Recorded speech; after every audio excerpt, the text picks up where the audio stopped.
banditry in Nigeria, it's a very, very sensitive one. I will say that again. The issue of banditry in Nigeria, it's a very, very sensitive one. And this issue of banditry has now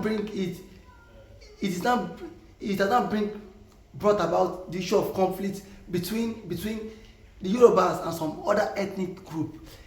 As I'm speaking to you now, the Fulani have officially taken over the whole entire of Ilorin. Oh, now Fulani now have taken over Ilorin.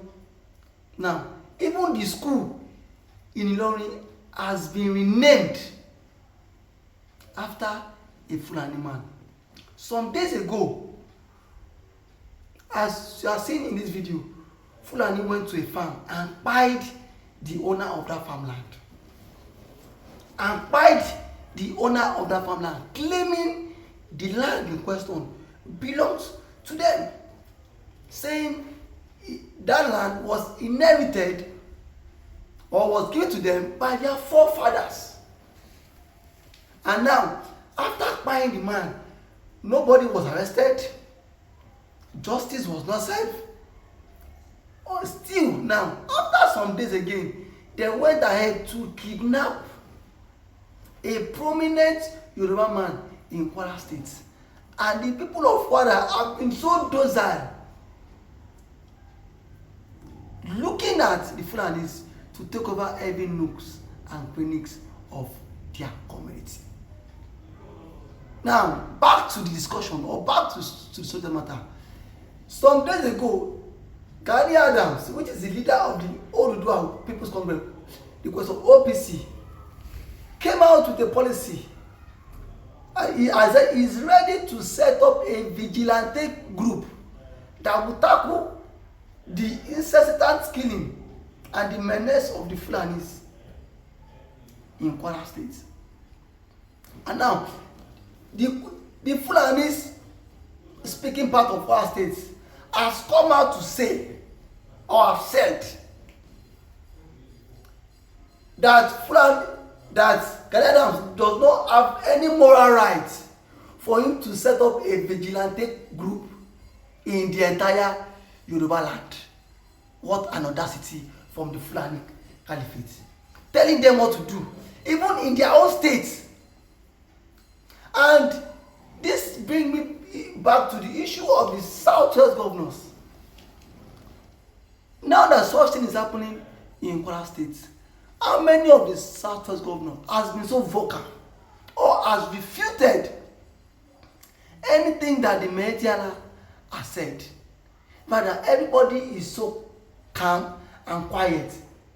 And the question is, are they afraid of the Fulani, or are they afraid of the Medialas, cattle breeders in Kwara State? That even the emir of Ilorin now is a Fulani man. A Yoruba speaking state has automatically been captured by the Fulani.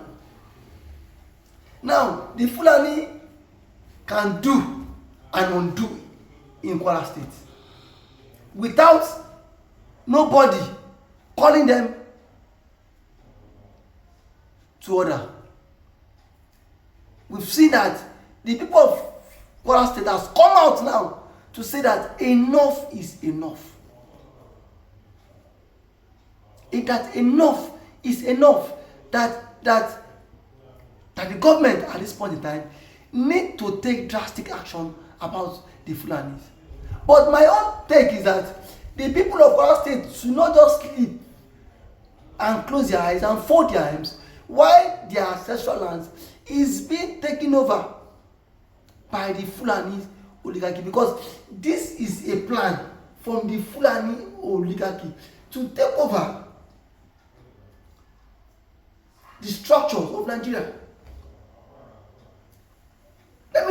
That if you recall that most of these northern states before, they were all purely Hausa states. Before Usman Afodo came and invaded those regions, and today, as I'm speaking to you, in Nigeria now, you cannot find one Hausa governor. All the governor in the northern region, they are all Fulanis. No Hausa governor, like no Hausa governor. As I'm speaking to you now, you can, if I'm wrong, you can correct me on this. As I'm speaking, as I'm making this video now, currently we don't have any Hausa governor. All we have is the Fulani governors. The major positions, even in Nigeria, the sensitive positions, they were all Fulanis. That is a systematical way of taking over, of spreading all their tentacles across every nooks and south. And that is why you see that an average Fulani man would hate the Igbo man. He dislikes an Igbo person, because an Igbo man will always come and tell you that in our community we don't give room to Fulanis.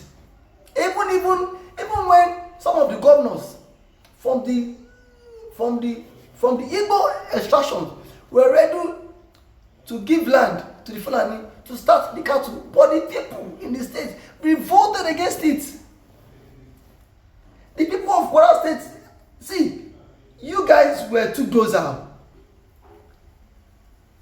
You guys were too docile, because you guys allowed the Fulani to have penetrated into your territory.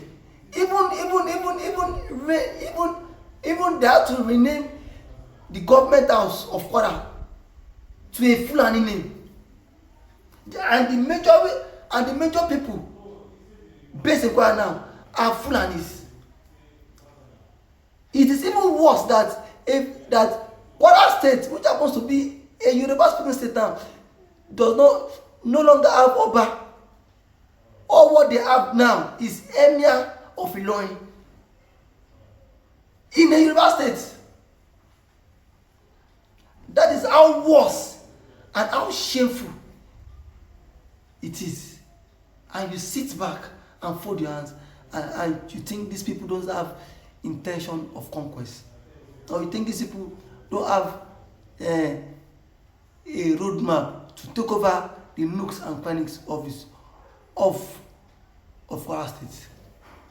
If you are on that belief, you are also you as a person, you are also deceiving yourself. You are deceiving yourself, because as it stands now, if the state government does not enact a law for them to give an end to the Fulani cattle or the Medjala, this whole issue of kidnapping, coming to farm to buy people, taking over people's land, burning down people's property, it will continue. Because this is a lacuna from the state government, and it is also a vacuum that has been created by your forefathers by accepting the Fulani into the community. And now you see that at every point in time, the youth are saying, say no to Fulani in our community. Say no to Fulanis. The same Fulani now is causing issues in Ghana. The same Fulani is causing issue in Burkina Faso. The same Fulanis are causing issue in Niger Republic. The same Fulanis are causing issue in Lake Chad. This country I just made mention of. The major problem they have in are the Fulanis.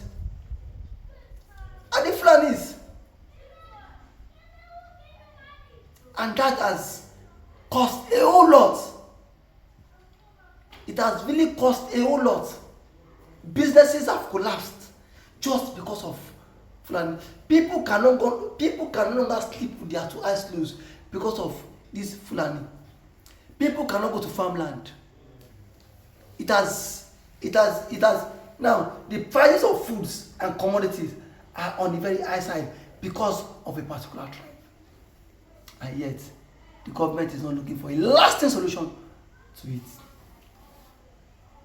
For me, I will always tell people that insecurity, if the government does not want to put an end to insecurity, then the government should be held accountable, because they are the body formulating these policies, and they also can implement these policies that are being formulated by them. If today a farmer was killed or has been killed in Kwara State, tomorrow how many farmers can be killed in Ondo? How many farmers can be killed in Lagos? How many farmers can be killed in Akure? Akure too is now more of a volatile area because of the Fulani bandits, and yet the government sits down, fold their hands and close their eyes and ride on exotic car while lives have been perished, while hopes have been dashed out, and yet in return the government tend to negotiate with the Fulani Meyetiala,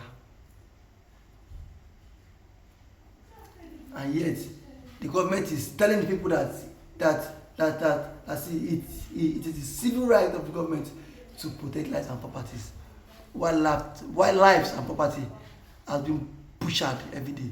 Dreams have been cut short because of the Fulani Meyetiala. This should not be a thing of sentiment. It is high time every one of us need to stand collectively and resist this idea of the Fulanis Meyetiala in Nigeria. If today is your first time of coming across this YouTube channel, please kindly like this video, share, comment for more political discourse.